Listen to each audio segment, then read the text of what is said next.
Tell me if you heard this before. There's a game set in a dystopian world, a destroyed world, taken over by an unknown species. So they send out an army of androids, they don't know they're androids yet, to try and stop this alien species. You of course play as one of those androids, using primarily a sword. Now, I could say this about Nier, but this applies to stellarblade, and this was my initial thought process when first looking into the game. To me, it just looked like what Nier is to those who haven't played it for more than 3 hours and thought the only good thing about it was the music. While we're on that topic, they had the same composer of Nier compose 40% of this game's soundtrack, and there's times when I'm listening to it where I have to double take and recognize what I'm hearing. With that being said, the OST is phenomenal. It really enhances the entire game. The one that stood out to me was the silent street on AOS 7. Eve is getting to experience what's left of the world for the first time in a peaceful environment, while adding reminiscence on what was. The reduction of the track can be very uplifting, but mixes in this wistful feeling with its distant vocals, blending in some reverb as well. The lyrics enhance this feeling that you're in a city that's a relic of a bygone era.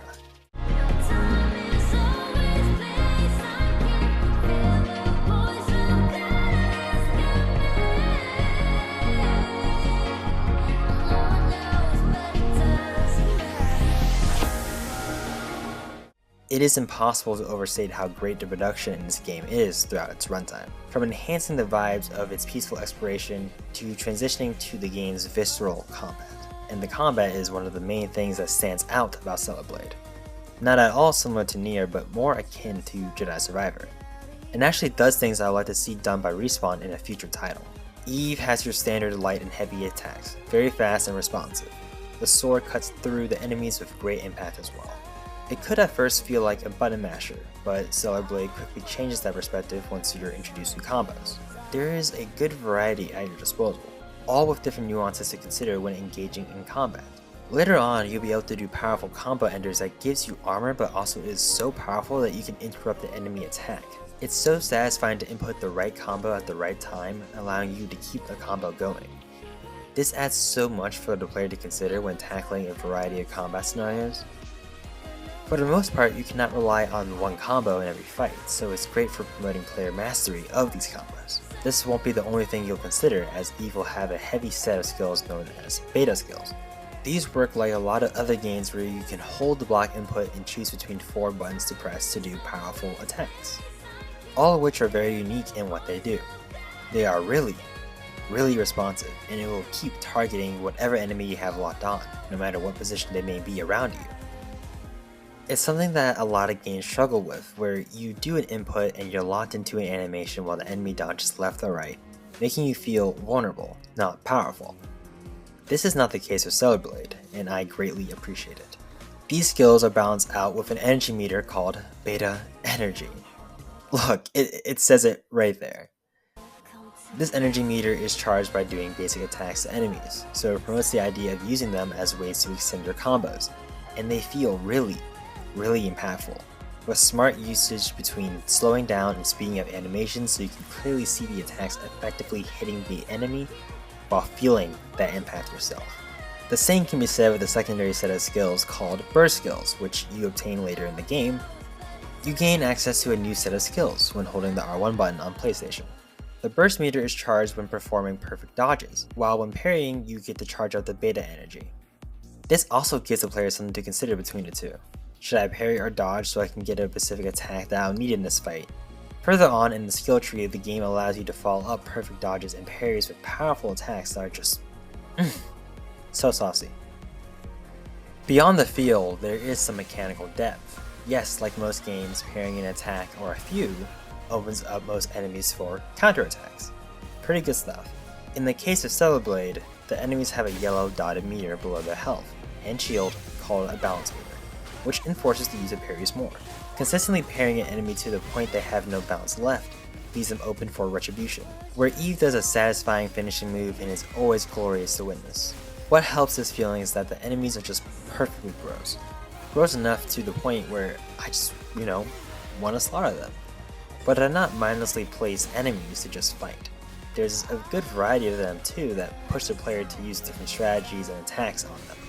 The first way the game does this is with a stealth attack called Execute, which you can go behind or above an enemy and Eve will do her thing on them. And because this game doesn't have traditional stealth mechanics, you have to try and make the decision of who you're going to strike first and how, on the fly. And of course, it's worth doing as not only you can take out an enemy or two off the battleground near instantly, you gain beta energy when doing so. Now in combat itself, enemies will do different attacks that can be parried, so you have to dodge a specific way. Before the enemy attacks, there's a colored indicator, and then a second or so later, the same indicator will be on Eve's sword, telling the player when to dodge. When the indicator is purple, you have to dodge backwards for Eve to do a counterattack.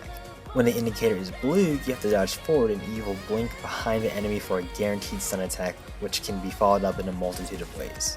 Circling back to the purple counter, once you do that counter, the enemy's weak point is exposed, which leaves them open to be shot at a weak point with the robot gun arm you have, which unfortunately doesn't have much to it really. The drone Eve has can not only scan but goes to her arm as a gun. It features a variety of ammo types and they're pretty good in some situations, where you can't be asked to fight so you just start blasting. There's limited ammo, so at times I just find myself going through most of it till I have to refill. Even then, it doesn't feel as powerful as using a sword most of the time. It is an interesting addition, one that shines more later on in the game's story. And in the case of stellarblade's story, it suffers from really glaring issues, one of which is the voice acting, which is an issue throughout all the game's content. Now, it's very clearly due to localization issues. It's just due to the fact the words being said can't fit with the English language well. In the case of Eve, the English voice actress Rebecca Hansen just lacks some sauce. It couldn't just be the actress's fault. I actually really like her voice. There's multiple factors with this sort of thing. Eve is just very blunt, but there isn't always a sense of naivete or fish out of water energy that I expect with a character like this. She's all about the mission while also being able to help people, but I don't get that with how Eve sounds. It's partially due to the lack of backstory or development she has. People criticize Aloy from the Horizon series for this, for being a headstrong woman who is focused on the mission, when part of Aloy's character is struggling to connect with people, while also believing she's the only one that can do her mission. The way she interacts with certain characters showcases the isolated position she puts herself in. But in the game, it is through connecting with people she finds a reason to love and save the world. I need to make a Horizon Forbidden West video, fuck. Eve just does for the most part what she's told. Her mission is to destroy the Natiba and liberate mankind, while also taking the time away from her mission to help people.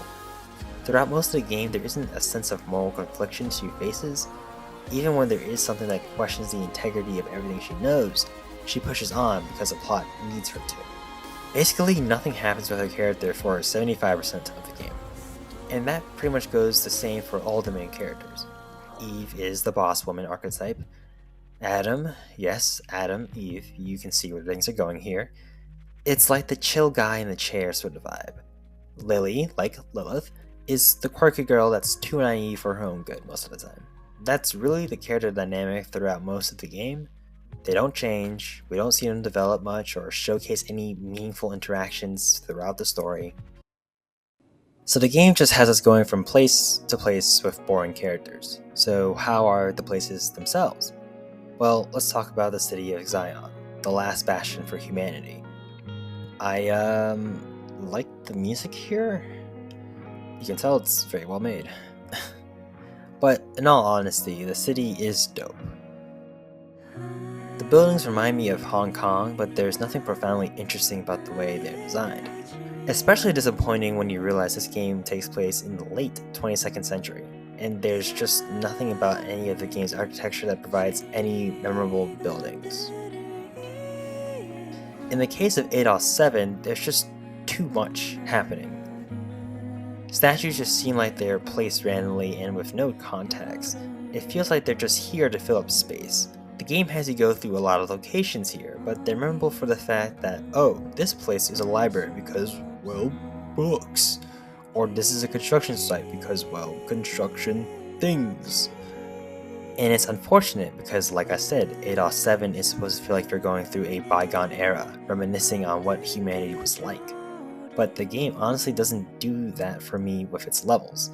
there really is no sign that there was something lost here. All there is just empty streets with very little signs of what it was like to be human here.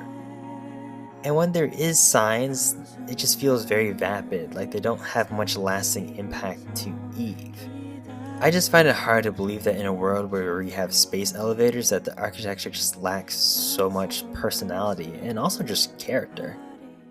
And it goes downhill as the game presents its open world spaces, Desert 1 and 2. More specifically, the first one is called Wasteland. Yes, I get it. Humanity is now literal dust. All that's left is this. The issue isn't the fact it's a desert, it's the fact there's nothing really substantial to the play space that has any personality. Sure, you meet Digger, which is a pretty interesting robot, but there's nothing you can interact with here that made me think, oh, this is a cool thought out design purposely made for this game. Now there is interesting gameplay opportunities and challenges built in this play space, like these moving spears or the shopping carts, but they feel tacked on, like the devs were checking off a list of what to add in the play space to enhance the experience, not a well thought out, properly baked open world. It does help in their case that the collectibles in these spaces are for the most part pretty interesting. The soda cans are cute collectibles. I know that it's explained why Eve has a fixation on these, which I think is cute. And then of course there's the outfits. Now there's a good variety of them, very stylish, cute, or a whole other look I won't even go into. Within New Game Plus, going for these same chests will give you recolors that are at times better than the original versions, which was a pleasant surprise. But there's also these solar towers that you can go to optionally. When you arrive to these open world sections, you'll have to activate these to use the camp spots throughout the map. The fact it's optional, not a thing needed to progress, is really cool and adds a challenge for the player. You can honestly skip the solar towers and beat the game without touching them to make it interesting. The reason why Eve goes out into these deserts is because she's looking for power sources for Zion, which in turn will help the search for the different Natibas, which are the alien things we've been killing. Pretty simple stuff, but they are just the more evolved versions, called Alpha Natibas. Open spaces in between to get to these points lack something, but getting to them is where the game shines. As for one, they are not open world spaces, but just linear locations. There are these underground facilities called Atlases, which forces the player to use only the gun, and these are great. They have very clear Dead Space inspiration and it wears it very well, with unique combat scenarios and some fun platforming. There's a lot more personality to these locations. The main downside, honestly for me, is that each of these has recordings where the game's biggest revelations is just told to you straight up, in such an unprofound way, and it doesn't help that the twist is just so obvious. Then there is Matrix 11, which has you go through a very long train tunnel that leads to sewers and you can find an abandoned human hideout. There's unique boss encounters throughout the mission, and while the final one being Taki was incredibly predictable, I was happy with it and many others thought it was a standout of the game. It's a shame as we never know who Taki and Eve were to each other fully, other than the fact that she's the one that helped us and died. Eve mentions to a merchant on Zion that she has someone like a sister to her, very clearly referring to Taki. However, I as a player can really be invested in the performance, but I cannot connect with it as there isn't much there, not unless I watch a motion comic online. And the game wastes really no time as it has Lily give you the powers of Taki, like just twisting screws in and giving you the thumbs up. I feel like that could have been a moment for Eve to have during Taki's death. Let the abilities transfer to her in a more organic way, and then introduce it properly in a gameplay moment, where Eve has to fight a bunch of enemies, but she can only do it for a certain time limit, like it does in the game, right? And have her acknowledge all of this. Have her be like, oh, Taki can live through me. Have her acknowledge that she cannot handle the power of it too long, as doing so at this point would inform one of the endings. But the game just is like, ooh, here's a new tool, and keeps pushing. It's clear this game has a lot of ideas and just couldn't do it all justice, and it makes for a disjointed experience. Some of the side content showcases this with characters like Enya and how you help her and her boyfriend in a lengthy side quest chain. Doing Digger's quest chain connects the two chains into one very gratifying conclusion for Enya's character arc. To not dwell on the past or what is, but move past it, to go beyond fate. which is really beautiful and actually informs E's choices in the end of the game. The game has so many interesting things touched on within lore bits that would actually help elevate the game's campaign, just they're obviously not presented in a meaningful or impactful way.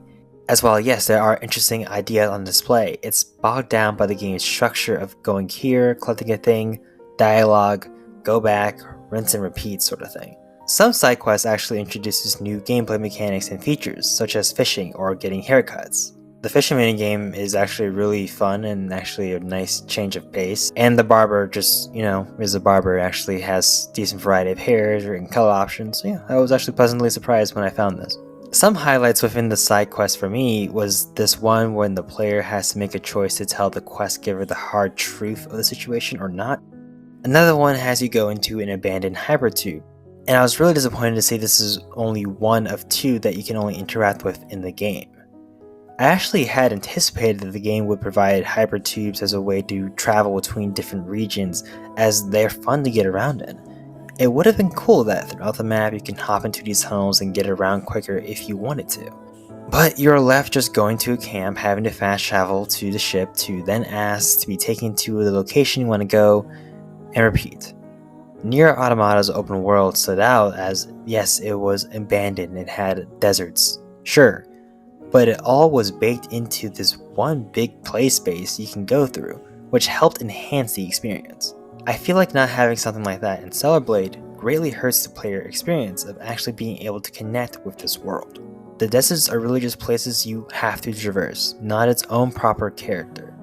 There are some unique little quirks about them, like the oasis, or the fact that in the Great Desert you have to avoid sinkholes, so you're not just mindlessly going somewhere.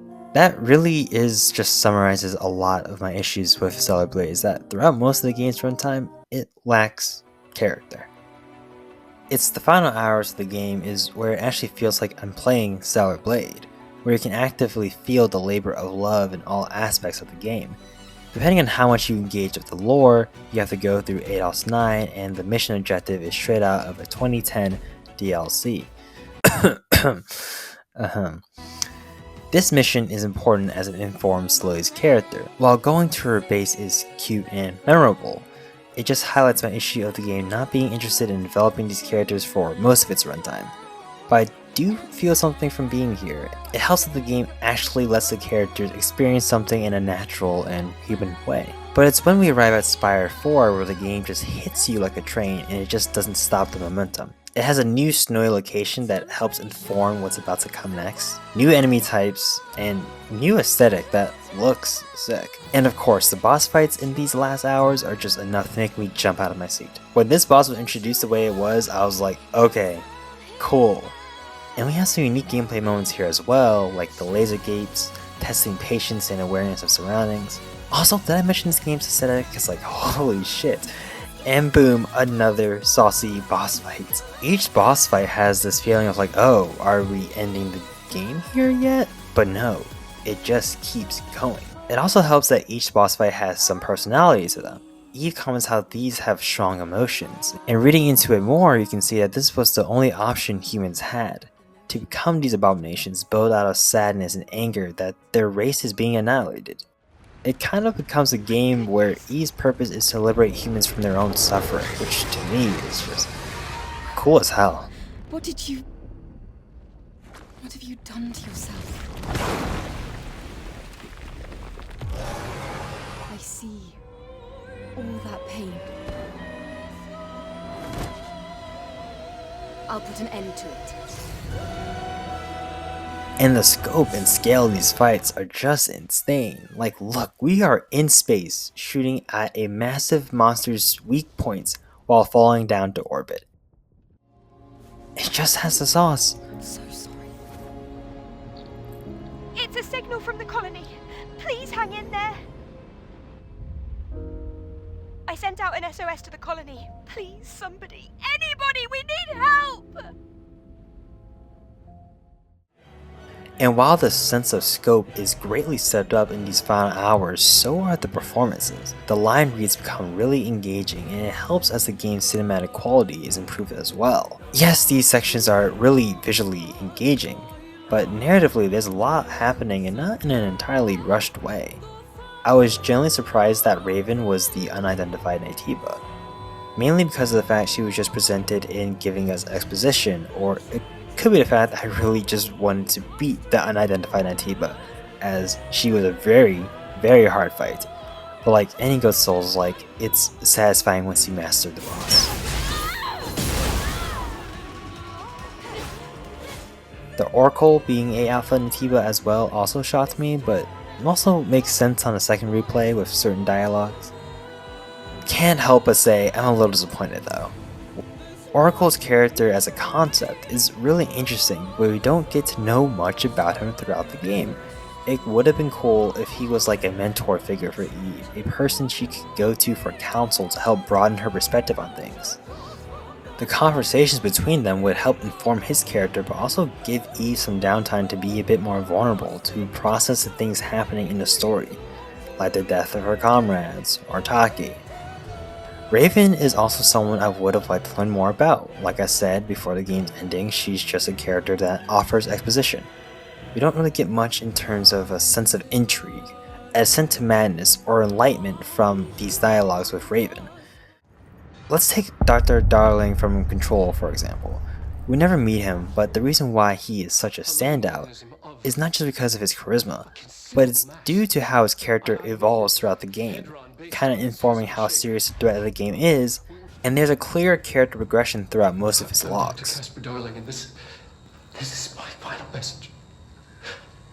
Raven has no such thing, and it's a shame as everything about her in the final fight is so strong. Lily, I want you to stay back this time. This is my battle.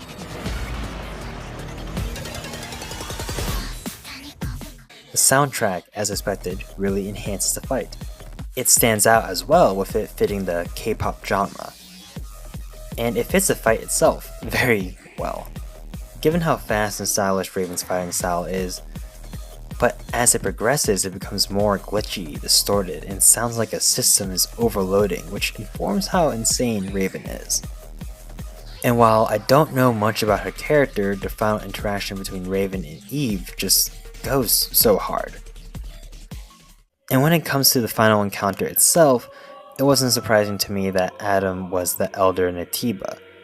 A lot of his dialogue and side quests shows a higher understanding of how things in life work. I do appreciate that Eve already knew before seeing him. However, it's here where the game presents the player two choices. I think it's smart to have choices. What better way to put the stakes on the player than giving them the most human thing you can do?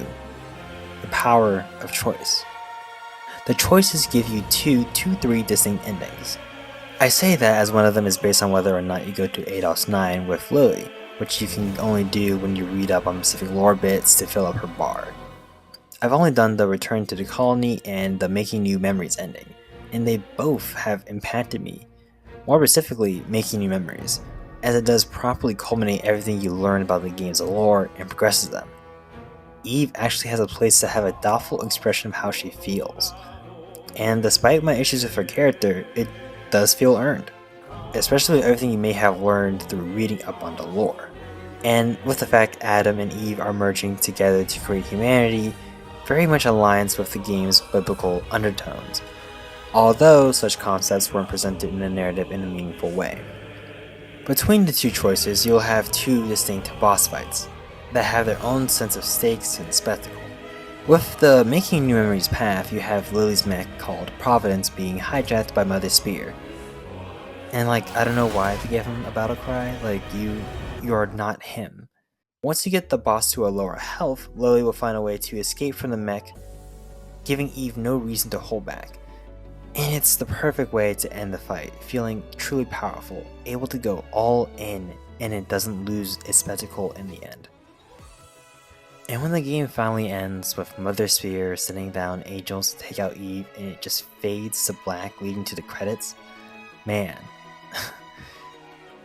Somehow, this game gave me so many feelings and got me attached to his ideas so fast it's kinda scary. I actually clapped when the credits rolled. I smiled seeing Eve watching over Zion. The ending feels like what stellarblade wanted to get to, and honestly, it was kinda worth it. It tells me this team can make something really special. The game is also being praised for its strengths, it's being sold well, so I'm greatly anticipating what Shift Up has cooking. The game was their first step into the AAA market space, and for a Korean company where the market is mainly for mobile games, this is a strong start. Thank you for watching.